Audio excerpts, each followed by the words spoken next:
Hi student, आपका इस video का टॉपिक है किसी तार के प्रतिरोध की उसकी लंबाई, मोटाई तथा पदार्थ पर निर्भरता। तो अगर किसी तार का जो है ताप ना बदल रहा हो, मतलब कि उसका ताप निश्चित हो, तो ये निम्न बातों पर निर्भर करता है। पहला टॉप उसमें आता है तार की लंबाई पर। मतलब कि तार की लंबाई पर, तार अगर लंबा होगा तो उसके साथ क्या परिवर्तन होगा प्रतिरोध में। तो किसी तार का प्रतिरोध उसके लंबाई के अनुक्रमानुपाती होता है, अर्थात तार जितना लंबा होगा उसका प्रतिरोध उतना ही अधिक होगा। तो क्या होता है, किसी चालक तार का प्रतिरोध उसके लंबाई के अनुक्रमानुपाती होता है। अनुक्रमानुपाती होता है, अर्थात इसे आप लिख सकते हैं, अर्थात आर प्रोपोर्शनल एल। एल क्या है, तार की लंबाई है, आर प्रोपोर्शनल एल। इससे स्पष्ट है कि तार जितना लंबा होगा, तार जितना लंबा होगा उसका प्रतिरोध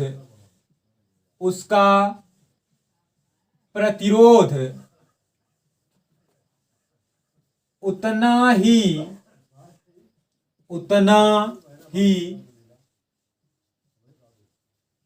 अधिक होगा। मतलब कि तार जितना ज्यादा लंबा होगा उसका प्रतिरोध उतना ही अधिक होगा। दूसरा आता है तार की मोटाई पर। तार की मोटाई पर, तो ये क्या होता है, किसी चालक तार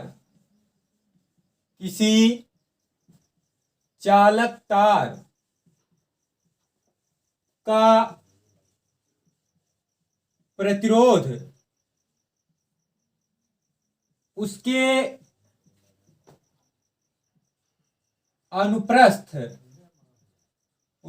अनुप्रस्थ काट के क्षेत्रफल के व्युत्क्रमानुपाती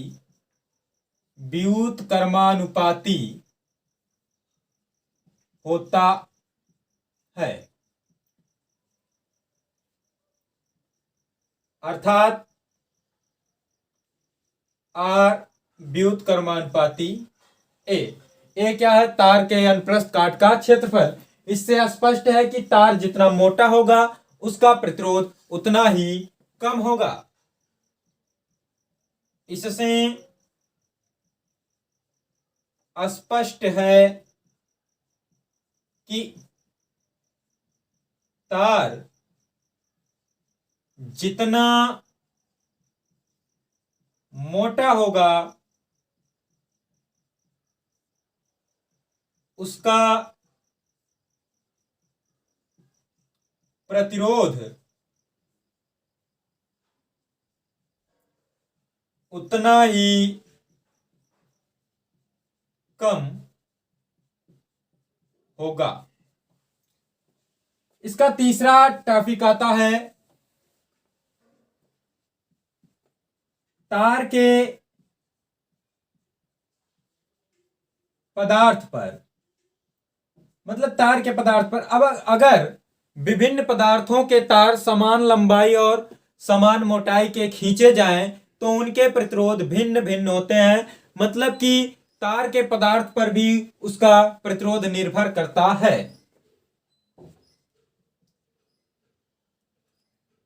विभिन्न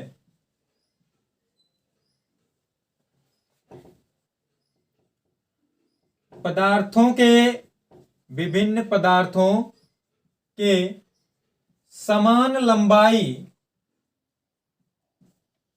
और समान मोटाई के तार खींचे जाएं तो उनके प्रतिरोध भिन्न भिन्न होते हैं। ये तो निश्चित ताप पर आ गया कि ताप निश्चित हो तब तार की लंबाई पर, तार की मोटाई पर और तार के पदार्थ पर क्या निर्भरता होती है उसके प्रतिरोध का। और अगर अब ताप भी बदल रहा हो ताप पर, तो अगर किसी चालक तार का प्रतिरोध ताप पर किस प्रकार से निर्भर कर रहा है आपको बताते हैं। यदि किसी चालक तार का ताप बढ़ता है तो उसका प्रतिरोध भी बढ़ जाता है। तो यहां आप लिख सकते हैं कि ताप बढ़ने पर प्रतिरोध बढ़ता है। ताप बढ़ने पर प्रतिरोध बढ़ता है। इससे यह पता चलता है कि किसी भी चालक तार में जब धारा प्रवाहित की जाती है तो उसके कुछ समय बाद तार कुछ गर्म हो जाता है, मतलब कि उसका ताप कुछ बढ़ जाता है। तो इस स्थिति में उसका जो प्रतिरोध होता है वह भी कुछ बढ़ जाता है।